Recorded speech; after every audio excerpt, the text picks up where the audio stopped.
锵锵三人行，这个欢迎王小帅导演刚刚从这个威尼斯电影节载誉归来啊！不是我载誉，我去做评委，我给人家载誉去了，给人家载誉。哎，所以呢，你这个刚回来，这次威尼斯电影节上有些什么钓鱼岛的消息，给我们透了透。威尼斯的钓鱼岛，现在不能聊别的，你知道吗？现在不能就是钓鱼岛，什么都是钓鱼岛。威尼斯还真没钓鱼岛的消息，威尼斯那个岛我看都快成了，他那个圣马可广场，就是已经是我走着走着，一会儿都布噜冒水泡。冒水，我照片都拍了。过一会儿我再绕一圈回来的时候，我的水起来了，所有的游人都可以绕着走，整个那个广场一小半部分全那个水，然后商店边上就开始人都蹦着跳的，水就升到这个程度过不去了。那他以后要成了那个感觉，人家也是岛啊，那就是马尔代夫的未来了嘛。当然马尔代夫还没沉呢哈。对啊，就是。然后我问他们怎么样，他说都已经习惯了这么一段时间。但是岛还是那个岛，威尼斯的威尼斯，百年不变，游客电影节。还是很美的，很美啊，人家不变。对，那钓鱼岛变了吗？钓鱼岛我就现在钓鱼岛太敏感了，变色了吗？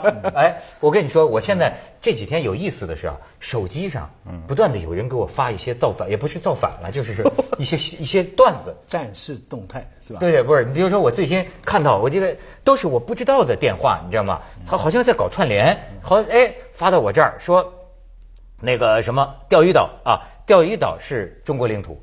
如果日方继续一意孤行，一切严重后果由日系车主承担。这个咱们不主张的，这个不主张，这个打砸抢了成的。对，这最响亮的标语是钓鱼岛是中国的，苍井空是世界的。还有一个人家问说那个什么拒绝日货呀，什么的不买日货，结果随机采访一个老太太，你买吗？我不买。说为什么呀？你很高的爱国热情啊，不买不起，买不起，跟这没关系。哎，徐老师还收一个，可以给念念。阴暗潮湿的北京某地下室，一个瘦弱青年拿了2块钱一包的烟，看着凤凰网军事频道，眉头紧皱，陷入沉思。国家下一步该怎么走？如何突破美国封锁？如何收复台湾？如何保住南沙和钓鱼岛？如何剿灭反华势力？一个个难题需要他思索抉择。此时传来了推门的当当声，开门，警察查暂住证。我们现在有点像这意思吗？要他说这事儿的话，真的，你知道这个徐老师，我老提到他书里边的一段细节。我认为你今天选择这个段子，你是看到了当年的自己，你知道吗？他就是这么一人。不是现在的我们啊，这不是看到当年的自己，这就是看到现在的他。他现在的自己，你知道吗？他说从小那个时候，上海有条马路要改名，你知道吗？那个时候你才几岁？10来岁，不就文革初啊？那个南京路啊，要改成一个叫毛泽东路，一个叫反帝大道。我呢就站在路当中，就在那里纠结。我觉得这2个改法都很好。反帝大道、五卅大道嘛，对不对？这顾正红在这里牺牲，那毛泽东路那当然更合理啊。然后周围的人挤来挤去，后来好半天我在想，没一个人问我的意见。哎呀，想好半天。我看了这一段，我觉得他的一辈子就是这样的，这样，他一辈子他天天在脑子里苦恼的思索着，完全跟他没有关系的问题。对。但是呢，最大的悲剧，没有人问他的意见，没有人问。然后自己那一大堆账单呐，那个学校的功课丢在那里，还没处理，就这样。所以今天你来问你的意见了吗？可以。你看，我跟你就是完全不同的2种公民，你知道吗？我就是什么呀？你要不给我钱呐，我一点也不会去想你们的问题。我最近想的最多的就是海监船，要是跟日军的巡逻艇擦枪走火了，接下来的事情该怎么办？我就一直在想这么一个问题。最后当踹门进来了，假如是，因为这2天好像是英国的一个传媒吧，翻译错误，把中国的海监船翻成是海军舰只。那所以这个新闻就在海外的媒体上就变成一个很大的一个新闻，因为他们说中国的海军舰只就跟日军的那个巡逻艇就现在整天在擦枪而过嘛。那这个全世界像我这样的人还蛮多的嘞。当然，昨天也是，遍地都是。昨天不是微博就是谣言，一看就是谣言，太猛了，说是什么路透社什么消息，中国的2艘什么船，还有什么号，叫什么号忘了，然后跟着那个日本的2艘开火，然后当场击沉日本2艘军舰，就把整个甲午海战给倒过来了，很过瘾，知道吧？咱们那两艘叫镇远和定远，扬州号还是什么号，反正就然后日本的有逃跑的过程中有沉没，中国有一个什么海监船受了重伤、受创，哇，很兴奋，然后以为打起来，其实一看就这不可能的事情，这么大的事怎么可能谣言？哎，但是呢，谣言重复千遍，可能会诱引出真相。你知道，就是一个，假如说是一个相当多的一个国家国族的人口，他脑子里都在出现这种战争幻象的话，那么你说这个心，佛法讲了一切法从心想生啊。哎，你还别说徐老师你这种人，草民都是这种人。我就是草民嘛。对啊，就是说没有人问他的意见，可是呢，他喜欢想屈辱感的，最主要是就是有屈辱感的。我真的由衷的发一个微博，我说钓鱼岛的消息，我这2天怎么越看越不舒服。你看，你像那天我就发现这个日本人呐，有点像那个一种，咱们都研究血型哈，有一种 A 型血的人，他们还说日本人里边 A 型血的人较多。那是怎么回事？我也A型血。哎呦，那没事，我也不是日本人，别聊了。你说没事。我怎么越看越像啊？是不是？不是这个，就说就是 A 型血的人呐，有时候他自己心里转什么沫沫啊，他不太善于表达。但是呢，他就在那拱啊，就是说啊，你要是就是说理解他了，你知道他心里的弯弯绕。你要是不大熟哈，你从外表上看呢，他有时候会表现出啊，让人就是很讨厌，距离感会有。对，他这自己啊又内向，你知道吗？又然后跟日本人有什么关系呢？我没听懂。就又顽固，他说血型的不是又顽固，你知道吗？这非要这样不可，按照他自己的一个逻辑，非要这样拱。你看啊，就是我那天看到一段材料，1983年的时候，当时出了一个日本修改那个教科书。你知道当时他教科书说什么呢？你知道吗？他就是就是说不说日本侵略中国了，他说日本在中国啊进出一次。当时这个台湾人就用那个粗话说干你什么的哈，说你强奸都是进出一次。你知道他这个日本人呢，他就是拱个，找那个词儿去啊，他找那个词儿，哎，他就给你这死，也不是一种很难形容的这么一种。但是你要换成从政治层面来讲，日本人这个很厉害的，他掌握你中国的情况比我们很多老百姓都多。他每次挑衅中国的事情，你看凤凰我都整个材料了嘛，从那个甲午海战到21条，到那个钓71年那个事情，他每次采取大的行动都是选在中国政治的微妙时刻。他哪里是什么像你说的这么一个这个拱，他其实是有他非常有预谋的。甲午海战说是筹备了10年的，没错，在台湾这个准备理由，在慈禧过生日前跟你打这个海战。你当然了，这个打中国以前，他那儿中国的地图，全中国没有一个地图比他更精密的，你知道吗？这就是 A 型血，你知道吗？锵锵30行，广告之后见。哎，咱们这个草民是吧？咱们也不妨沙盘推演一下啊，因为我不懂这个了啊，我就觉得他这个钓鱼岛现在就是中国的这个草民上去，他的警察在那儿。我问个这个外行的问题，那假如中国的警察也上去呢？对啊，会发生什么呢？那如果按照现在来说，就那个开枪了吗？那就得擦枪走火了。谁开枪？按现在目前日本人这么的觉得他是他的话，那如果我们也有那个以军队的军事化的上去，只要一沾，我估计就得擦枪走火。他目前还没授权，他正在酝酿。日本国会啊，昨天不签字了吗？签字是构岛啊。签字只是这个所有权一手，但是他另外一个法令的修改就是说授予他这个开枪的管理部门可以开枪，但他目前还没授权。对，刚才你说那个很重要啊，就是我们那几个保镖不上去了嘛，那是民间人士，对不对？他那个是海上自卫队或者警察来抓我们，那就性质已经完全不。他目前他没有权利开枪，那么前提是建立在当初。有一个据说有一个私下的协定，就是说，台湾跟大陆呢就管住人，不让人上去，可是他们呢不能抓人。可是这条私下的协定呢，前一阵就被打破了，他们不是抓了我们的一个什么船长吗？对不对？所以现在呢，这个阶段过去了，就双方不是老是讲互信嘛，这个互信现在做不到了。那么你刚才提的问题非常有意思。假如说我们是政府人员上到那个岛上，而他目前又不能授权开枪的，那估计就拳击了吗？警察或者那估计就拳击。那如果说一开枪的话，那就是一个局部的军事冲突，这个肯定很多人都想到的。如果军事冲突了，对，如果打起来怎么？如果打起来，参谋长深度推100年雪耻的机会到了。对于中国来说，如果是最好的可能性，就是打一个速决战的海战。就是说，你如果能有这么强大的力量，把它周围的这些舰，如果它开火了，你如果有这个本领，把它的这个周围的这个军舰一下子都打掉，然后趁美国还没有介入的时候说停战，就占领岛，但是岛要不要占？岛要占，要上去人插个旗或啥的。这是我们最如意的算盘。但是完全有可能，你是不是中国跟日本的海军？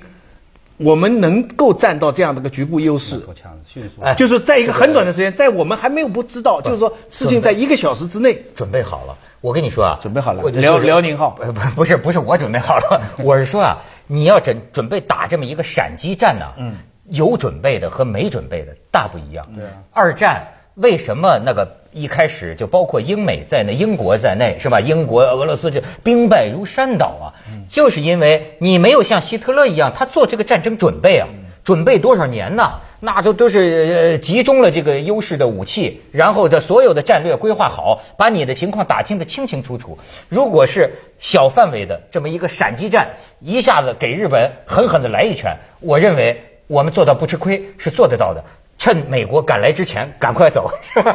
我觉得这行吗？不管怎么说，我觉得肯定不会发展成一场像战争规模的，就是擦枪走火。就是如果一旦遇到这情况，就当当当放几炮，这事儿吧，就对两国来说都算是把这事办了，就该撤一撤，再去聊。对，我觉得因为目前来说，日本人他对于构岛哈，他根本他认为他理所当然，他现在全部的观察就看你中方如何反应。对，可中方现在只是口头说我反对啊，搬起石头砸自己的脚啊，说一句难听话，他看不起你们，这坏啊！他安倍不是说嘛，说中国根本不敢动，要是真能说，真是有一点动作，但是又能把它控制在尽量小的范围内，我觉得对中国胜利。我这个草民心理哈，这是你至少说明就是我们的一句话，就这是核心利益，我们是不顾一切为保卫这个岛有这个决心，你至少有点兑现呐。我不是随便瞎说，但是这个事情就怕徐老师都主战了，这我书上都主战。我早说过中日必有一战，我早说过，但是越晚对中国越好，中日必有一战，越晚对中国越好。但是问题是他也看准了这一点，所以他就逼你早。他就是趁着美日现在安保条约在里边，他知道你跟美国不敢全面动，你们还有多少？你刚才说1万亿国债，1万亿的这个国债，就美国前天我看那个微博的新闻，不知道是真的假的谣言，但是这是真的，一直在买美国国债嘛，1万个亿美元的国债在美国它亮出来了，这一亮其实就是信号。你看你怎么办？你要打的话，还得顾及美国在后面的，还有中国在美国的很多的这个利益，你要不要这个钱回去了？一打起来，那这钱就泡汤了。哎呀，这个题目真是太考人了哈！倒过来讲，他因为我们这么多钱在美国，他美国政府不敢乱说乱动，他的国民经济靠我们支撑的。关键是就怕这个钱已经划过去了，在人家账上了怎么办？我们拿的是债券啊！对你得了，我们拿的是空纸啊！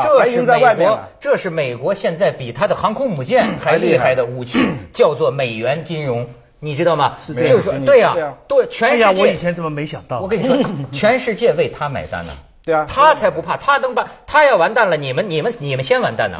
他把你拖垮呀！你要站在美国的那些兰德公司那些人的立场上，他们认为将来的几十年、100年，世界上有能力全面挑战美国的就是中国，是对不对？那么目前中国这个趋势，怎么想办法把它阻止？这是美国的统治阶级或者说他们大老板非常想做的事情。只有2种情况可以阻止。对他们来说，一是你自己内乱，第二是一个战争。所以美国他尽可能帮助所有的越南啊、菲律宾啊，所有能够跟中国找麻烦的地方跟你找麻烦。日本包括有可能他也会利用台湾，陈水扁那个时候，所以他尽一切可能要打断你中国的目前的这个对你很有事，就像球赛一样，现在是中国占上风的一个球赛。最好在这个时候叫暂停，从这个大局来说，我草民都知道，我们笨蛋都知道，打仗对我们不利。但是目前日本这个坏的要命，在这个中间打仗对美国就利吗？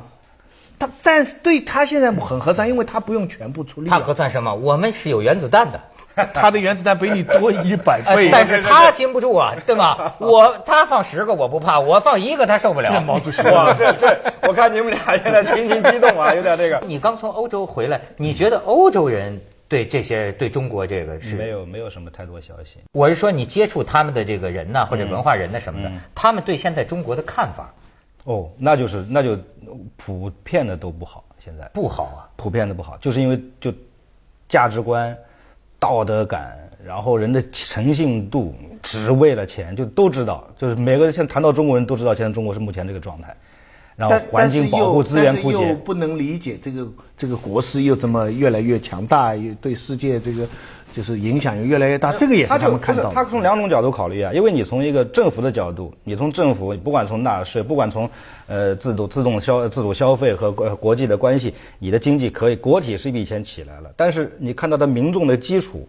财富的基础在民间的这个高层流失啊，都到国外去，然后又买国债在外面，实际上底下是一空虚，而人们那种不稳定感，这种恐慌感，道德完全沦丧，就在抢钱。所以这个在国外的中国人其实也体现了这一切，就什么都没有，就赚钱，赚了钱回到家里自己吃饭，他也不进行正常的消费，也很少在跟国外的交往，就是一切的这个脑子里就是这一个事儿。这个我们家有亲戚这个移民加拿大的一个州啊。他也是我讲啊，他就说这个东西，至少在他那个州啊，他说这中国人真是招人讨厌。但是我就觉得这玩意儿也真麻烦，就说因为中国人吧，就是说，比如说当地就说你这个企业家，你应该给我们你赚钱，给我们带来税收，给我们带来就业消费。但是中国人不找外国人的，那么中国找的还是中国自己的工人，关在个小黑屋里这么弄。低工资，甚至有的还逃税，对吧？而且呢，看到现在的这个年轻孩子，就是那种抽这个烟，开这个什么保时捷，哗哗哗呼啸而去，头发五颜六色，那么经常是打架呀，这么一些事情，所以说当地的人他就会对华人有种只能说偏见吧。就是说，你们给我们到底带来什么好了？除了你们自己日子过得这么荒野。不，我觉得这里边有一些是有道理的，看到我们的一些缺点，但是有些真的是偏见。这个偏见是一个常规的道理，就是一个新兴强国，任何一个新贵就是新兴强国，因为人家本来这个地方都分得好的，你突然出来多了一个竞争力量，怎么看怎么不顺眼的。20年前看日本人不顺眼，你在美国看，在欧洲啊，你看到你一个亚洲脸啊，就骂你是日本人，就是说就觉得你不好。这2年他们把这个愤怒，因为自己的经济不好，当然要怨外来者。所以我觉得中国人呢，我们自我批评是足够了。我们中国人我们够勤奋，我们够勤奋。我们是应该自我批评，但是有些我觉得他们真是有的是偏见。我觉得但你看这么看，意大利有一个叫普拉多还是一个什么地方，它是一个相当于我们的县城了，因为它本来小，整个这一片区域全是中国人。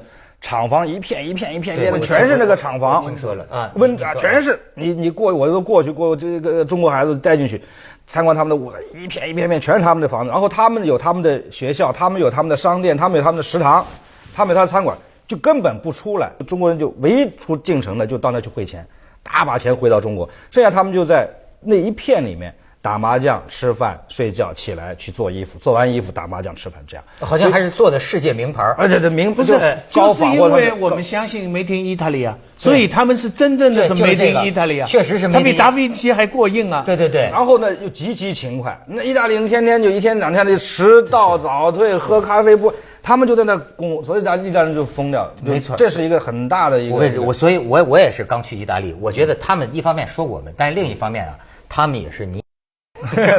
不，他们锵锵三人行，广告之后见。